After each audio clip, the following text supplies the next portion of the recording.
তারা যতই আল্লাহর দোয়াই খুদার দোয়াই করে বলুক ইলেকশন দিচ্ছি আমরা, শিডিউল ঘোষণা করছি, তফসিল ঘোষণা করতেছি, এই অবিশ্বাসটা থেকেই যায়। বিএনপি কেও যদি দেশ বাঁচাতে হয়, বিএনপি কেও তারেক রহমানের কথার পথ ধরে, জনাব তারেক রহমানের কথার পথ ধরে সেই জায়গাতে যাইতে হবে। বিএনপি কে বলতে হবে ৭১ সঠিক ছিল, আর ৭১-এর বিরোধী যারা ছিল তারা ছিল এই দেশের শত্রু। ১৬ই ডিসেম্বর, আজ থেকে মাত্র 7 দিন পরে, সেই 16ই ডিসেম্বরে পতাকা নাই, গান নাই, কিছু নাই, মুক্তিযুদ্ধের কোনো অনুষ্ঠান নাই। স্বাধীন দেশের মানুষ তাদের শত্রুপক্ষকে ক্ষমতায় চাইছে। অনেকে এরকম যে আমেরিকা থেকে সার্ভে করা হয়েছে, সেই সার্ভেতে বলা হচ্ছে যে রাশিয়ানরা বা কমিউনিস্টরা আমেরিকার ক্ষমতায় আসলে মানুষ খুশি হবে, সামথিং লাইক দ্যাট। রাশিয়ার প্রেসিডেন্ট ভ্লাদিমির পুতিন ভারত সফর করে গেলেন। খবর উঠেছে যে তিনি ভারত সফরকালে বাংলাদেশের ক্ষমতাচ্যুত প্রধানমন্ত্রী শেখ হাসিনার সঙ্গে দেখা করেছেন। কোনো তথ্যসূত্র ছাড়াই এই তথ্য প্রচারের লাভ ক্ষতি কার সেটা নিয়ে বিশেষ আলোচনার প্রয়োজন দেখি না, কিন্তু দেখা হওয়ার সম্ভাবনা আছে কি নেই সেটা নিয়ে তো আলোচনা হতে। দর্শক, নানা ধরনের জরিপ বিভিন্ন দিক থেকে যখন উঠে আসছে তখন চাঞ্চল্যকর এক খবর প্রকাশ করেছে বাংলাদেশের গণমাধ্যম দৈনিক মানব জমিন। দৈনিক প্রথম আলো যখন জরিপে বলছে বাংলাদেশের ৬৯.২% মানুষ বিভিন্ন ধরনের শর্তে হলেও, কিছু কিছু সংখ্যক মানুষ বিভিন্ন ধরনের শর্ত দিয়ে হলেও আওয়ামী লীগকে আগামী নির্বাচনে অংশগ্রহণ করতে দিতে চায়, আওয়ামী লীগের পক্ষে অবস্থান করেছে, ঠিক সেই দিনই আজকে মানব জমিন দিচ্ছে চাঞ্চল্যকর একটা খবর। তাদেরও প্রথম আলোর মতো একই সমস্যা যে বাংলাদেশে জামায়াতে ইসলামীর যে উত্থান, ইসলামী রাজনীতির যে উত্থান, তাতে তারা শঙ্কাবোধ করেন, তারা সেটা অ্যাকসেপ্ট করতে, এখনো গ্রহণ করতে তারা প্রস্তুত নন। অন্যদিকে তারেক রহমানকে তারা প্রধানমন্ত্রীত্বের আসনে চান না। মানে তারা ভেবেছিলেন এবারেও 3 আসনে মনোনয়ন দিয়ে শেষ পর্যন্ত বিএনপির সাথে আলাপটা হয়েছিল যে খালেদা জিয়াকে সামনে রেখেই বিএনপি নির্বাচনটা করবে, কিন্তু এখন যে পরিস্থিতি দাঁড়িয়েছে, বিএনপি আরো দুর্বল হয়েছে, আর জামায়াতে ইসলামী যে নির্বাচনে একটা দুর্দান্ত ফলাফল করে দেখাবে, এবং আওয়ামী লীগ যখন নাই তখন জামায়াতে ইসলামীর এই উত্থান রাজনীতির ভারসাম্য নষ্ট করবে, সে শঙ্কা বোধ করছে এই ইউরোপ আমেরিকার দেশগুলো। আসসালামু আলাইকুম প্রিয় দর্শক, নতুন একটা নিউজে সবাইকে স্বাগতম। প্রিয় দর্শক, ভিডিও শুরুতেই অনেকগুলো ভিডিওর অংশ বিশেষ আপনারা ইতিমধ্যে দেখেছেন, দেখেই বুঝতে পারছেন আজকের ভিডিওটি কতটুকু গুরুত্বপূর্ণ এবং আকর্ষণীয় হতে চলেছে। চলুন কথা না বাড়িয়ে একটা লাইক দিয়ে সম্পূর্ণ ভিডিও দেখে আসি। তার আগে বলবো, যারা এখনও চ্যানেলটি সাবস্ক্রাইব করেননি তারা সাবস্ক্রাইব করবেন, আর যারা সাবস্ক্রাইব করেছেন তাদেরকে ধন্যবাদ। চলুন একেবারে পরিষ্কার জায়গা থেকে শুরু করি। প্রেসিডেন্ট ভ্লাদিমির পুতিনের সদ্য সমাপ্ত ৪৮ ঘন্টার ভারত সফরের সঙ্গে ভারতে অবস্থানরত বাংলাদেশের ক্ষমতাচ্যুত প্রধানমন্ত্রী শেখ হাসিনার কোনো সাক্ষাৎ হয়নি। এ বিষয়ে কোনো প্রমাণ নেই, কোনো নির্ভরযোগ্য কূটনৈতিক সূত্র নেই, এমনকি ভারত বা রাশিয়ার সরকারি পর্যায় থেকেও ইঙ্গিত মাত্রও পাওয়া যায়নি। যা হয়েছে তা মূলত কিছু অনুমান ভিত্তিক খবর, সামাজিক যোগাযোগ মাধ্যমের গুঞ্জন এবং কিছু মিডিয়ার দায়িত্বজ্ঞানহীন অতিরঞ্জন। এই গুজব শেখ হাসিনাকে রাজনৈতিকভাবে শক্তিশালী দেখানোর চেষ্টার বদলে উল্টো তাকে আরো জটিল বাস্তবতার মুখে ফেলছে বলে আমি বিশ্বাস করি। পুতিনের এই সফর ছিল একেবারেই উচ্চ মাত্রার কৌশলগত এবং রাষ্ট্রীয় সফর। এর প্রতিটি মিনিট ছিল আগাম নির্ধারিত। নিরাপত্তা বলয় ছিল বহুস্তর বিশিষ্ট, আর আলোচনার কেন্দ্রবিন্দুতে ছিল জ্বালানি, পারমাণবিক শক্তি, প্রতিরক্ষা শিল্প, খনিজ সম্পদ, বাণিজ্য এবং বহুমাত্রিক ভূ রাজনীতি। বিশ্বের বড় শক্তিগুলো, বিশেষ করে যুক্তরাষ্ট্র ও চীন, এই সফরের দিকে তীক্ষ্ণ দৃষ্টি রেখেছিল। কারণ একদিকে যুক্তরাষ্ট্র প্রকাশ্যে রাশিয়ান তেল কেনা নিয়ে ভারতকে চাপ দিচ্ছে, অন্যদিকে চীন নিজেও রাশিয়ার সঙ্গে ঘনিষ্ঠ অর্থনৈতিক জ্বালানি সম্পর্কে বাঁধা।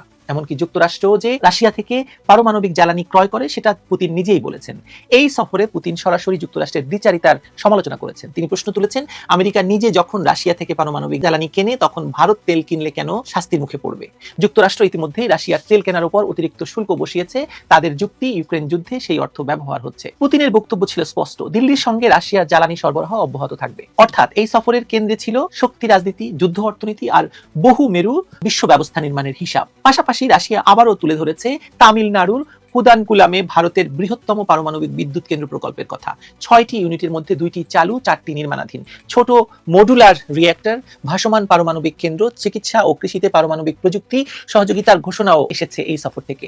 এর সঙ্গে 2030 সাল পর্যন্ত ভারত রাশিয়ার একটি অর্থনৈতিক কর্মসূচির ঘোষণা, যেখানে জাহাজ নির্মাণ, বেসামরিক পারমাণবিক শক্তি এবং গুরুত্বপূর্ণ খনিজে বিনিয়োগের কথা বলা হয়েছে। অর্থাৎ সফরের প্রতিটি স্তরে ছিল রাষ্ট্র বনাম রাষ্ট্রের কৌশলগত স্বার্থ নির্ভর। এই সফরে কোনো মেগা প্রতিরক্ষা চুক্তির ঘোষণা না এলেও বাস্তবতা হলো রাশিয়ার শীর্ষ সমরাস্ত্র কোম্পানির সিইও, S-57 যুদ্ধবিমান নির্মাতা প্রতিষ্ঠানের প্রধান, S-400 এবং S-500 সংশ্লিষ্ট কর্মকর্তারা পুতিনের সফর সঙ্গী ছিলেন। রাশিয়ার প্রতিরক্ষা মন্ত্রী আলাদাভাবে ভারতের প্রতিরক্ষা মন্ত্রীর সঙ্গে বৈঠক করেছেন। এসব ইঙ্গিত দেয় বড় অস্ত্র চুক্তি আলোচনা পর্দার আড়ালেই এগোচ্ছে। ভারত হয়তো প্রকাশ্যে কিছু বলেনি, কিন্তু চাণক্য নীতি অনুযায়ী এগুচ্ছে। ভারতের সামরিক বাস্তবতায় রাশিয়ার গুরুত্ব এখনো বিশাল। ভারতের ব্যবহৃত যুদ্ধ বিমান, এয়ার ডিফেন্স, রাইফেলস, মিসাইলের বড় অংশই রুশ প্রযুক্তির উপর নির্ভরশীল। ব্রহ্মোস সুপারসনিক ক্ষেপণাস্ত্র যৌথ উদ্যোগে তৈরি হয়ে ইতিমধ্যেই বিশ্বের শীর্ষ অস্ত্র ব্যবস্থার তালিকায় জায়গা করে নিয়েছে। S-400 বাস্তব যুদ্ধে কার্যকারিতা দেখিয়েছে পাকিস্তানের সঙ্গে সাম্প্রতিক সংঘর্ষে। এর মানে S-500 নিয়ে ভারত রাশিয়া সম্পর্ক শুধু কাগুজে কূটনীতি নয়, এটা সরাসরি যুদ্ধ সক্ষমতার সঙ্গে যুক্ত। এই প্রেক্ষাপটে বাংলাদেশ প্রসঙ্গ মূল আলোচনায় ছিল না, এটা নিশ্চিত, কিন্তু এটা গুরুত্বপূর্ণ, এটাও আমরা জানি।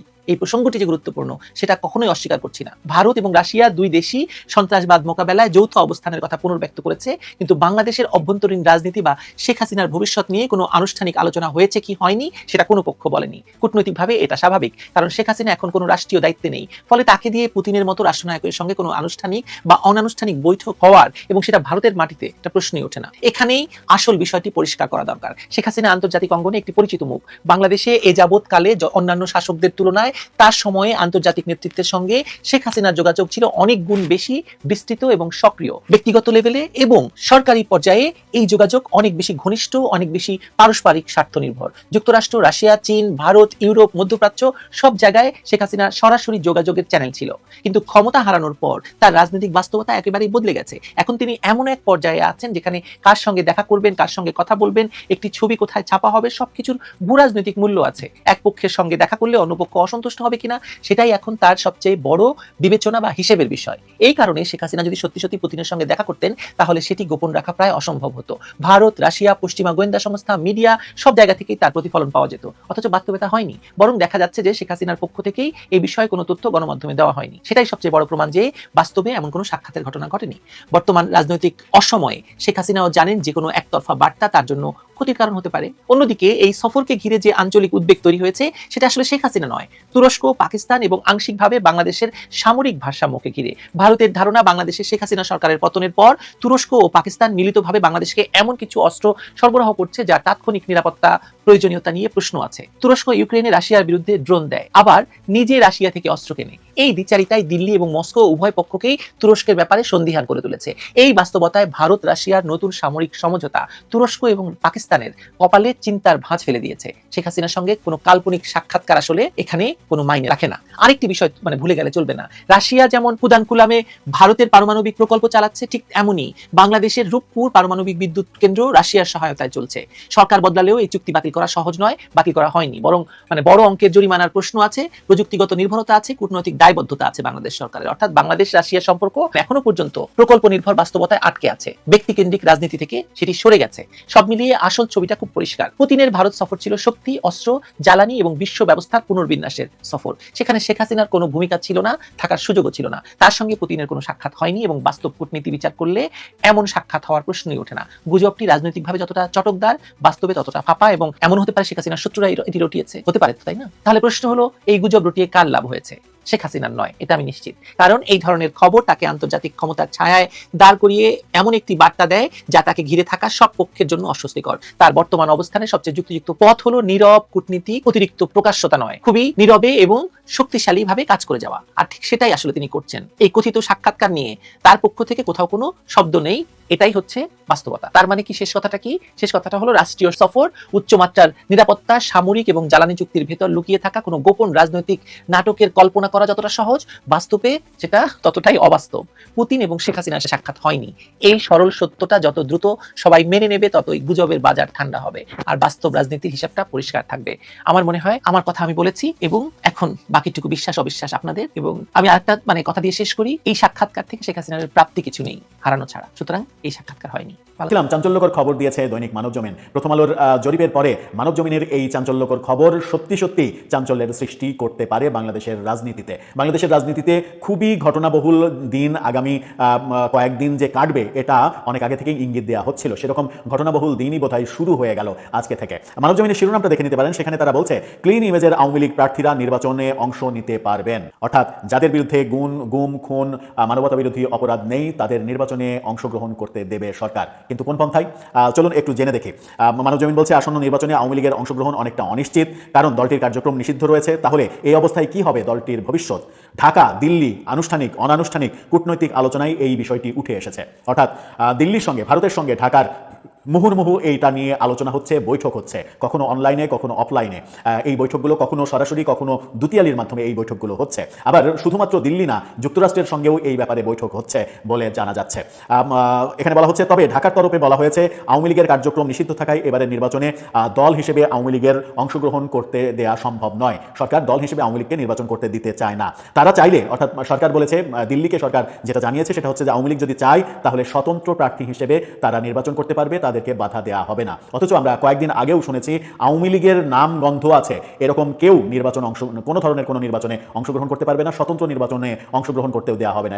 এই কথাগুলো আমরা প্রত্যক্ষ পরোক্ষভাবে প্রধান উপদেষ্টা প্রেস সেক্রেটারির মুখে শুনেছি এবং বিভিন্ন রাজনৈতিক দলের মুখে, এনসিপি, গণ অধিকার পরিষদ, জামাত সহ বিভিন্ন রাজনৈতিক দলের মুখে কিন্তু আমরা বারংবার শুনেছি যে আওয়ামী লীগের কাউকে স্বতন্ত্র হিসেবে ভোট করতেও দেওয়া হবে না। ভোট করতে চাইলেই তাকে গ্রেপ্তার, হয়রানি, নানা ধরনের কর্মকাণ্ডে ফাঁসানো হবে। কিন্তু এখন সরকার বলছে যে আওয়ামী লীগের যারা অপরাধী না, মানবতা বিরোধী অপরাধ, গুম, খুন, দুর্নীতির সঙ্গে জড়িত না, তারা যদি নির্বাচন করতে চান তাহলে তাদেরকে নির্বাচন করতে দেওয়া হবে। যাদের ইমেজ অপেক্ষাকৃত ক্লিন তাদের পক্ষে স্বতন্ত্র প্রার্থী হওয়ার ব্যাপারে সরকারের কোনো আপত্তি নেই। কিন্তু যাদের বিরুদ্ধে মামলা মোকদ্দমা রয়েছে কিংবা মানবতা বিরোধী অপরাধের সঙ্গে সংশ্লিষ্টতা আছে তাদের এমন কাউকে নির্বাচনে অংশগ্রহণ করার সুযোগ থাকবে না। মানবতা বিরোধী অপরাধের সঙ্গে যুক্ত থাকায় গত 12 মে একটা প্রজ্ঞাপনে দলের কার্যক্রম নিষেধ করেছিল সরকার। যুক্তরাষ্ট্র সহ ইউরোপের কয়েকটি দেশের পক্ষ থেকেও আওয়ামী লীগের অংশগ্রহণ নিয়ে সরকারের সঙ্গে অনানুষ্ঠানিক যোগাযোগ করা হয়। সরকার তাদেরকেও একই তথ্য দেওয়ার চেষ্টা করে যাচ্ছে। এখন পর্যন্ত মানবজমিন এই তথ্য নিশ্চিত করছে। অর্থাৎ শুধু ভারত নয়, ইউরোপ, আমেরিকার পক্ষগুলোর সঙ্গেও সরকার এই ব্যাপারে দেন দরবার করছে কিভাবে তাদেরকে বোঝানো যায়। এদিকে মানবজমিন আরেকটা তথ্যও নিশ্চিত করছে যে আওয়ামী লীগের ক্লিন ইমেজের নেতাকর্মীদের নিয়ে সংগঠিত হওয়ার চেষ্টা করেছিল ইতিমধ্যে একটা অংশ, কিন্তু শেখ হাসিনা তাতে এখন পর্যন্ত মত দেননি। হাসিনা বিশ্বাস করেন লড়াই করে ফের দলকে সংগঠিত করতে সক্ষম তারা। যেহেতু লড়াই করে দলকে সংগঠিত করা সম্ভব এবং তারা সক্ষম হবেন, সুতরাং কোনো ধরনের অল্টারনেটিভ চিন্তাই আওয়ামী লীগ এখন যেতে চায় না। তার মানে ফলাফল কি দাঁড়ালো? ফলাফল খুব পরিষ্কার। এখন সরকারের অবস্থা অনেকটা নমনীয়। আমরা বারবার বলেছি যে বিদেশি চাপ এটা মোকাবেলা করা এই অন্তর্বর্তীকালীন সরকার, যারা রাজনৈতিক সরকার না, যারা জনগণের ম্যান্ডেট নিয়ে অর্থাৎ ভোটের মাধ্যমে নির্বাচিত সরকার নয়, তাদের আন্তর্জাতিক চাপ সামাল দেওয়া এবং সেখানে কূটনৈতিক চাল পাল্টা চাল এই ব্যাপারে পেরে ওঠাটা খুব কঠিন হবে। সেই ব্যাপারগুলোই যে ভেতরে ভেতরে চলছে, অবশেষে মানবজমিনের এই রিপোর্টে বেরিয়ে আসলো। অর্থাৎ সরকার কূটনৈতিকভাবে দিল্লি, ইউরোপীয় ইউনিয়নের দেশগুলো, আমেরিকা সহ বিভিন্ন দেশকে বোঝানোর চেষ্টা করছে যে আওয়ামী লীগকে বাদ দিয়েই তারা নির্বাচন করতে চায়। কিন্তু আপাতত আপগ্রেড নিউজ যেটা মানবজমিন দিচ্ছে সেটা হচ্ছে যে সরকার এখন রাজি হয়েছে আওয়ামী লীগ যদি স্বতন্ত্র নির্বাচন করতে চায় তাহলে সরকার তাদেরকে বাধা দেবে না। এতে কি সরকারের কাছের মানুষ, সরকারের মিত্র শক্তিগুলো রাগ করবে না, গোস্সা হবে না, নাকি তারাও মেনে নেবে কিংবা মেনে নিতে বাধ্য হবে? দর্শক, আপনার মতামত কি জানিয়ে লিখতে পারেন আমাদের কমেন্ট। প্রথম আলোর জরিপগুলি তো দেখছেন না? প্রথম আলোতে কয়েকদিন কতক্ষণ পর একটা জরিপ দিচ্ছে, একটা সার্ভে দিচ্ছে। প্রথম আলোর জরিপ আর মিম আমি কোনো পার্থক্য দেখি না। 20 কোটি মানুষের দেশে হাজার খানিক মানুষের উপরে জরিপ চালিয়ে, 2-3 হাজার মানুষের উপরে জরিপ চালিয়ে তারা একটা ন্যারেটিভ বিল্ড আপ করার চেষ্টা করছে যে বাংলাদেশের মানুষ স্বাধীনতার বিপক্ষের শক্তিকে ক্ষমতায় চায়। এটা কি বিলিভেবল? এটা কি বিশ্বাসযোগ্য কোনোভাবে? আপনারাই বলেন। আমার এটা কি বিশ্বাসযোগ্য? বাংলাদেশের মানুষ স্বাধীন চেতা মানুষ, স্বাধীন দেশের মানুষ তাদের শত্রুপক্ষ রাজাকার আলবদরদের এখন ক্ষমতায় আনতে যাচ্ছে। তাও নাকি আবার 65% মানুষ চাইছে। এটা in what universe it could be true? So আমার মনে হয় যে প্রথম আলো যে জরিপটা চালিয়েছে এটা বেসিক্যালি হচ্ছে একটা এক্সটেন্ডেড ভার্সন অফ আইআরআই ওই 70% সন্তুষ্ট ইউনুসের উপরে, ওইটা একটা এক্সটেন্ডেড ভার্সন। সামনে যেহেতু একটা ইলেকশন আসতেছে, ইলেকশনকে জোর করে কাউকে ক্ষমতায় বসিয়ে দেবে, সেই ক্ষমতাকে লিগালাইজ করার জন্য মানুষ যাতে অ্যাকসেপ্ট করে একটা ন্যারেটিভ বিল্ড আপ করতে হবে। সেই ন্যারেটিভে দেখাতে হবে যে বাংলাদেশের মানুষ অলরেডি স্বাধীনতার বিপক্ষে শক্তিকে ক্ষমতায় চায়, অমুককে চায় এগুলি বলে একটা আগে থেকে একটা পটভূমি তৈরি করে রাখা। অর্থাৎ election is being rigged from right now. এখনই ইলেকশনকে রিগ করা হচ্ছে। যদি সেই ইলেকশন আমাদেরকে ব্যান করে রাখার চেষ্টা করা হচ্ছে বা ব্যান করে রাখা হয়েছে, এবং ইলেকশন ডেট যদি এখন আসে না, স্বাভাবিকভাবে ভেরি সুন তারা দিবে বলছে। ইন দ্য মিন টাইম সেই ইলেকশনকে তো লিগালাইজ করতে হবে। এই জন্য এই সার্ভে আমরা জানি যে প্রথম আলো সবসময় টাকার বিনিময়ে ন্যারেটিভ বিল্ড করে। এটা এখনকার কথা না, এগুলি যুগ ধরে দেখছি, বছরের পর বছর দেখেছি তারা কিভাবে টাকার বিনিময়ে ন্যারেটিভ বিল্ড আপ করে। এখন তাদের কিছু টাকা পয়সা আটকে ছিল বিভিন্ন জায়গায়, অর্থাৎ ওই যে 2024 আগস্টের আগে যে সমস্ত কাহিনী তারা করছিল ওই টাকাগুলো অনেক জায়গায় আটকে গেছে। পরে আবার কোনো না কোনোভাবে তাদের ফান্ডিং আসছে, এখন তারা আবার নতুন করে অ্যাক্টিভ হয়ে গেছে। এখন আবারও সেই ন্যারেটিভ বিল্ড আপের দিকে তারা মনোযোগ দিয়েছে। আর সেই ন্যারেটিভটা হচ্ছে যে বাংলাদেশের স্বাধীনতার বিপক্ষে শক্তিকে এস্টাবলিশ করা। এখানে প্রথম আলো কিছু যায় আসে না, কারণ প্রথম আলো হচ্ছে একটা ব্যবসা, ইটস আ বিজনেস। তো তাদের নিউজ, তাদের সবকিছু হচ্ছে টাকার বিনিময়ে। যেখানে টাকা সেখানে প্রথম আলো। টাকা দিবেন, প্রথম আলো যে কোনো কিছু করবে, আপনি টাকা দিবেন, প্রথম আলো আপনাকে বাপ বলবে, এনাফ পরিমাণ টাকা দেন, ইউ ক্যান বাই দেন, সোজা হিসাব। সো 20 কোটি মানুষের দেশে 2-3 হাজার মানুষের উপরে সার্ভে করে কোন ম্যাথোডোলজিতে, কোন ধরনের সাইন্টিফিক বা স্ট্যাটিস্টিক্যাল ম্যাথোডোলজি তারা ফলো করেছে, এগুলি আই ডোন্ট থিঙ্ক সো তারা এগুলি কখনো প্রকাশ করবে। বাট বেসিক্যালি IRI এর যেই সার্ভেটা ছিল, যেখানে ওইটাও একটা হাস্যকর সার্ভে, যেখানে বলা হয়েছিল 70%, তারা সবসময় 70%ই বলে, সেটার এক্সটেন্ডেড ভার্সনটা হচ্ছে এই প্রথম আলোর জরিপ। সো প্রথম আলোর জরিপ আর মিমের মধ্যে কোনো পার্থক্য নেই। একটা স্বাধীন দেশের মানুষ তাদের শত্রুপক্ষকে ক্ষমতায় চাইছে। অনেকে এরকম যে আমেরিকা থেকে সার্ভে করা হয়েছে, সেই সার্ভেতে বলা হচ্ছে যে রাশিয়ানরা বা কমিউনিস্টরা আমেরিকার ক্ষমতায় আসলে মানুষ খুশি হবে, something like that. So end of the day প্রথম আলোর জরিপকে মিমের চাইতে বেশি নেবেন না। তবে প্রথম আলোর উদ্দেশ্যে আমার একটা সাজেশন আর কি, দেখেন ফেসবুক, সোশ্যাল মিডিয়া বা বিভিন্ন জায়গায় অলরেডি হাজার হাজার মিম পেজ আছে, নতুন করে আবার মিমের কি প্রয়োজন আছে? অনেক তো মিম আছে, ওখানেই করতে নিজেদেরকেও মিম বানিয়ে ফেলছেন। This is unfortunate. আর রইল বাকি ইলেকশনের কথা বা স্বাধীনতার বিপক্ষের হাতে শক্তি তুলে দেওয়ার কথা, একটা কথা মাথায় রাখেন, স্বাধীনতার বিপক্ষের শক্তি বাংলাদেশে কোনোদিনও ক্ষমতা পাবে না, রুল করতে পারবে না, এটা হইতে দেওয়া হবে না, এবং এটার জন্য যা যা করা দরকার তা করা হবে। বাট তাও স্বাধীনতার বিপক্ষের শক্তি রাজাকার, আলবদর, এই আল শামস, টোটাল যে পাকিস্তানি নেক্সাসটা বাংলাদেশে এই মুহূর্তে কাজ করছে, যেখানে ইউনুস আছে, যেখানে বিএনপিও ঢুকে গেছে, জামাত শিবির, অবভিয়াসলি সবাই এদেরকে যারা এস্টাবলিশ করতে চাচ্ছে, এটা কোনোদিনই সত্যি হবে না। যতই প্রথম আলো মিম বানাক, ন্যারেটিভ বিল্ড আপ করুক, যত পয়সায় খরচ করুক, যত টাকায় খরচ করুক, it's not gonna happen, it's not gonna last. যত ইলেকশন করেন, আওয়ামী লীগকে ব্যান করে, it's not gonna last. So এই সমস্ত ন্যারেটিভ বিজনেস বন্ধ করেন, আদারওয়াইজ আপনাদের ব্র্যান্ডই নষ্ট হয়ে যাবে। প্রথম আলো অলরেডি একটা কমেডি হয়ে গেছে, এখন আরো বড় একটা কমেডি হয়ে যাবে। যাই হোক, প্রথম আলোর সার্ভে আর মিম, দেয়ার ইজ নো ডিফারেন্স, চালাতে থাকেন। বাট বাংলাদেশ কখনো শত্রুপক্ষের হাতে যাবে না, বাংলাদেশকে কখনো শত্রুপক্ষের হাতে, স্বাধীনতা বিরোধীদের হাতে তুলে দেওয়া যাবে না, তাদেরকে রুল করতে দেওয়া হবে না, একেবারে কনফার্ম থাকে এটা। এবং এটার জন্য যতদূর পর্যন্ত যেতে হবে যাওয়া হবে। আর রইল বাকি বিএনপির কথা, বিএনপির তো এখনো সেন্স আসে নাই। যদি সেন্স না আসে আর কোনোদিন, তাহলে শেষ, বিএনপি এখানে শেষ। আর যদি সেন্স আসে, তাহলে স্বাধীনতার পক্ষের শক্তির সাথে লড়েন, আগে শকুনদের বিদায় করেন, তারপরে ক্ষমতা ভাগাভাগি করেন। আদারওয়াইজ ওই লন্ডনে বসে বসে কান্নাকাটি করতে থাকবেন। আশা করি বুঝতে পেরেছেন। শীর্ষস্থানীয় দৈনিক প্রথম আলো একটা জাতীয় জনমত জরিপ প্রকাশ করা শুরু করেছে, যে জরিপটি তারা 12,76,00,000 ভোটারের বিপরীতে 1342 জন নারী পুরুষের উপর করেছে। সারা দেশে পরিচালিত এই জরিপটিকে তারা প্রতিনিধিত্বমূলক বলছে পরিসংখ্যানের তত্ত্বের ভিত্তিতে, এবং তারা বলছে যে এর উপরে তাদের 99% কনফিডেন্স আছে যে এই যে মতামত উঠে এসেছে সেটা বাংলাদেশের ভোটারদের জন্য প্রতিনিধিত্বমূলক। জরিপের একটি ফলাফল নিয়ে আজকে তারা শিরোনাম করেছে, যেখানে তারা বলছে নির্বাচনে আওয়ামী লীগকে চান না 28%, শর্তহীন ও শর্তযুক্তভাবে চান 69%। তার মানে আসলে 69% মানুষ আগামী নির্বাচনে আওয়ামী লীগকে চান। সেই মানুষেরা যারা কিনা এরই মধ্যে ঠিক করেছেন তারা আগামী নির্বাচনে ভোট দেবেন, তো তাদের মধ্যে 69% প্রথম আলোকে বলেছেন তারা মনে করেন আওয়ামী লীগকে আগামী নির্বাচনে অংশ নিতে দেওয়া উচিত। তারা জরিপের যে ফলাফল বিস্তারিতভাবে এখানে তুলে ধরেছে, সেখানে তারা বলছে যে কি মেকার্স কনসাল্টিং লিমিটেড স্থানীয় একটি জরিপকারী প্রতিষ্ঠানকে দিয়ে তারা এই জরিপটি করিয়েছে। সেখানে প্রশ্ন করা হয়েছিল, আগামী জাতীয় সংসদ নির্বাচনে গণ অভ্যুত্থানে পতিত দল আওয়ামী লীগের অংশগ্রহণ সম্পর্কে আপনার মতামত কি?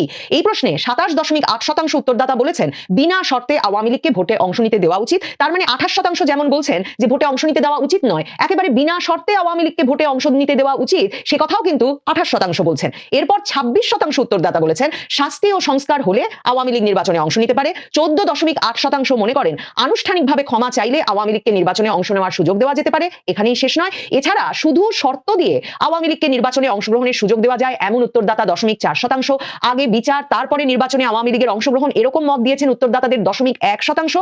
আর উত্তরদাতাদের মধ্যে আরেক অংশ মানে আরো 0.1% মনে করেন আওয়ামী লীগকে নির্বাচনে অংশ নেওয়ার সুযোগ দেওয়া যেতে পারে। এই প্রশ্নের উত্তরে 2.6% উত্তরদাতা বলেছেন এ বিষয়ে তারা নিশ্চিত নন। সব মিলিয়ে দেখা যাচ্ছে শর্তহীন অথবা বিভিন্ন শর্তে আওয়ামী লীগকে নির্বাচনে অংশ নেওয়ার সুযোগ দেওয়ার পক্ষে 69.2%। প্রথম আলো হঠাৎ করে আওয়ামী লীগকে নির্বাচনে অংশ নিতে দেওয়া উচিত কিনা জনমত জরিপে এমন প্রশ্নই বা রাখলো কেন, এবং সেই উত্তরে যারা ভোট দিতে এখন সম্মত, মানে যারা ভাবছেন 2026 ফেব্রুয়ারিতে তারা ভোট দেবেন, তার মানে তারা আওয়ামী লীগের ভোটার নয়, এদের মধ্য থেকে 69% কিনা এখন বলছেন আওয়ামী লীগকে নির্বাচনে রাখা উচিত। দেখেন প্রথম আলো তাদের জরিপে আগেও বলেছি আরেকটা প্রশ্ন করেছে, বিস্ফোরক প্রশ্ন, যে বাংলাদেশে ইসলামী আইন প্রবর্তন করলে ভালো হবে কিনা। এমন একটা প্রশ্নের উত্তরে বাংলাদেশের 65% মানুষই কিন্তু উত্তর দিয়েছেন যে বাংলাদেশে তারা মনে করেন ইসলামী আইন প্রবর্তন করলে ভালো হবে।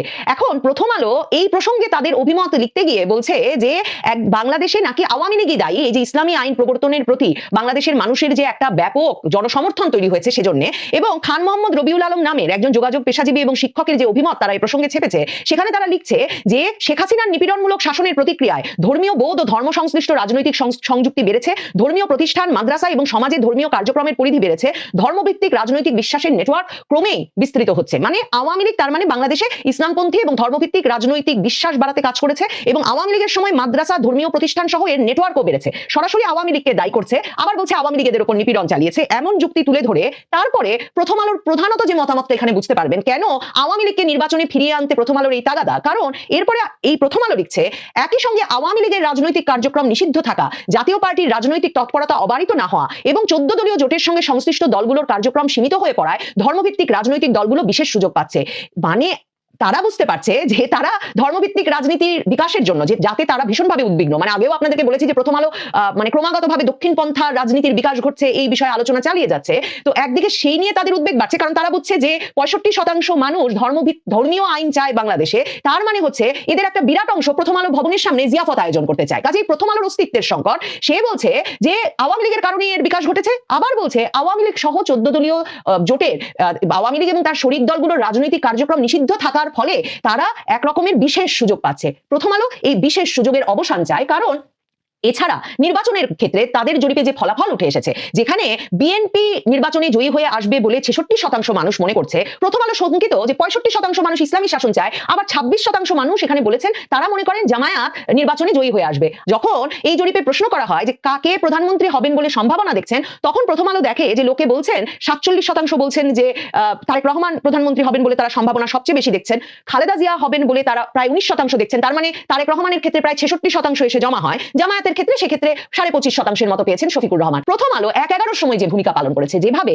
তারেক রহমান সহ রাজনৈতিক নেতৃবৃন্দকে সেনা শাসিত তত্ত্বাবধায়ক সরকার দুর্নীতির অবসান ঘটানোর নামে, বাংলাদেশের রাজনৈতিক সংস্কারের নামে যেভাবে ধরে ধরে নিয়ে গিয়ে সেনা হেফাজতে অত্যাচার করেছে, যে ধরনের মানে দিনের পর দিন নির্যাতনের মধ্যে জবানবন্দি গ্রহণ করেছে, এবং সেসব জবানবন্দি মতিউর রহমান মাহফুজ আনামের প্রথম আলো ডেইলি স্টার যেভাবে অবারিতভাবে ছেপে গেছে, ডিজিএফআই এর সামরিক সেনা গোয়েন্দাদের সরবরাহ করা সেসব জবানবন্দি, তখন তারেক রহমানকে উঠিয়ে নিয়ে গিয়ে তার উপর যে 1.5 বছরের মতো সেনা হেফাজতে ভয়াবহ অত্যাচার চললো, সেই অত্যাচারকে একরকমের সমর্থন দিয়েছে। এবং তারেক রহমান দিনে দিনে যে অসুস্থ হয়ে পড়েছেন, তিনি সুস্থ তরুণ গিয়েছেন হেফাজতে এবং তারপর আদালতে হাজিরা দিতে হাজির হয়েছেন হুইল চেয়ারে করে, মেরুদণ্ড ভাঙা অবস্থায়। প্রথম আলোর মতো পত্রিকাগুলো একে সংস্কার এবং দুর্নীতি বিরোধী অভিযানের অংশ হিসেবে বাহবা দিয়েছে, সমর্থন করেছে। কাজে প্রথম আলো জানে ঠিক যেমন ভাবে অন্য যারা যেসব প্রতিষ্ঠান তারেক রহমানের দেশে ফেরার পথে বাধা সৃষ্টি করছে, তারা জানে যে তারেক রহমান প্রধানমন্ত্রী হয়ে ফিরে এলে তাদের উপরে এর একটা প্রভাব পড়বে। তিনি এক রকমের প্রতিশোধ না নিলেও তিনি নিশ্চিতভাবে এর এক রকমের জবাবদিহিতা আদায় করে ছাড়বেন, যে কেন সে সময় তার উপর ওই অত্যাচারে এরা নীরব সমর্থন বা সরব সমর্থন দিয়ে গেল। কাজে প্রথম আলোর তারেক রহমানকে প্রধানমন্ত্রিত্ব পাওয়ানোতে যেমন এক ধরনের মানে তারেক রহমান নিরঙ্কুশ প্রধানমন্ত্রিত্ব পাবেন সেটা নিয়ে এক রকমের শঙ্কা আছে, ঠিক তেমনি প্রথম আলো শঙ্কিত জামায়াতে ইসলামী বাংলাদেশের নেতৃত্বে চলে আসবে তা নিয়েও। প্রথম আলো চাইছে যে আওয়ামী লীগ এবং তার সহযোগী দলগুলো 14 দল এক রকমের রাজনীতিতে ফিরে আসুক, যাতে একটা ভারসাম্য তৈরি হয়, তাদের পিঠ বাঁচানোর জন্য, তাদেরকে সমর্থনের জন্য একটি অংশ থাকে যারা ওই যে তাদের ভবনের সামনে জিয়াফত দিয়ে আজকেই মতিউর রহমানের প্রথম আলো ভেঙে দিতে হবে, গুড়িয়ে দিতে হবে, উঠিয়ে দিতে হবে যে পক্ষটি, তাদের মানে প্রতিরোধ গড়ে তুলতে পারে তাদের বিপক্ষে, এমন একটা অংশ যাতে থাকে, একটা ভারসাম্য থাকে রাজনীতিতে। সে কারণে প্রথম আলোর এই আকুতি যে আওয়ামী লীগকে নির্বাচনে নিয়ে আসার পক্ষে 69% মানুষ কথা বলছে। মানব জমি একটা ভীষণ মানে ইন্টারেস্টিং প্রধান শিরোনাম করেছে এখন তাদের অনলাইন পত্রিকায়, যেখানে তারা বলছে আজকেই এই শিরোনাম করেছে যে ক্লিন ইমেজের আওয়ামী লীগ প্রার্থীরা নির্বাচনে অংশ নিতে পারবে। আপনাদেরকে আমি দুদিন আগে বলেছি যে মানব জমিন সম্পাদক মতিউর রহমান চৌধুরী, যিনিও বরাবরের আওয়ামী লীগ বিরোধী একটা অবস্থানের জন্য তিনি পরিচিত সুপরিচিত, মার্কিন যুক্তরাষ্ট্র ঘনিষ্ঠ সাংবাদিক, তিনি কদিন আগে তার পত্রিকায় বলেছেন যে মানে ভারত বাংলাদেশ সম্পর্কে একটা নতুন মোড়, নরেন্দ্র মোদী এখন থেকে সরাসরি ভারত বাংলাদেশ সম্পর্কটি দেখবেন। আমি তখনই আপনাদের বলেছিলাম যে যুক্তরাষ্ট্রের তরফে এটাই অবস্থান যে ভারতের চোখেই পুরো দক্ষিণ এবং মধ্য এশিয়ার রাজনীতি এবং ভূরাজনীতিকে বিশ্লেষণ করতে চায়, দেখতে চায় মার্কিন যুক্তরাষ্ট্র। এমনকি সম্প্রতি তারা যে নিরাপত্তা কৌশল প্রকাশ করেছে সেখানেও তারা এই মত পরিষ্কারভাবে দিয়েছে। মানব জমিন আজকে যে প্রতিবেদন ছাপছে সেখানে তারা লিখছে ক্লিন ইমেজের আওয়ামী লীগ প্রার্থীরা নির্বাচনে অংশ নিতে পারবে। আওয়ামী লীগের অংশগ্রহণ অনেকটাই আগামী নির্বাচনে অনিশ্চিত হলেও কি হবে দলটির ভবিষ্যৎ, এই নিয়ে ঢাকা দিল্লি আনুষ্ঠানিক অনানুষ্ঠানিক কূটনৈতিক আলোচনায় বিষয়টি এসেছে। তারপর বলা হচ্ছে সুনির্দিষ্টভাবে কোনো সিদ্ধান্ত হয়নি, তবে ঢাকার তরফে বলা হয়েছে আওয়ামী লীগের কার্যক্রম নিষিদ্ধ থাকায় এবারের নির্বাচনে অংশ নেওয়া সম্ভব নয়। তারা চাইলে স্বতন্ত্র প্রার্থী হতে পারেন, যাদের ইমেজ অপেক্ষাকৃত ক্লিন তাদের পক্ষে স্বতন্ত্র প্রার্থী হওয়ার ব্যাপারে সরকারের কোনো আপত্তি নেই, কিন্তু যাদের বিরুদ্ধে মামলা মোকদ্দমা রয়েছে কিংবা মানবতা বিরোধী অপরাধের সঙ্গে সংশ্লিষ্টতা রয়েছে এমন কাউকে নির্বাচনে অংশগ্রহণের সুযোগ দেওয়া হবে না। এরপর মানব জমিন বলছেন যুক্তরাষ্ট্র সহ ইউরোপের কয়েকটি দেশের পক্ষ থেকে আওয়ামী লীগের অংশগ্রহণ নিয়ে সরকারের সঙ্গে অনানুষ্ঠানিক যোগাযোগ হয়েছে, তাদেরকেও সরকার একই জবাব দিয়েছে।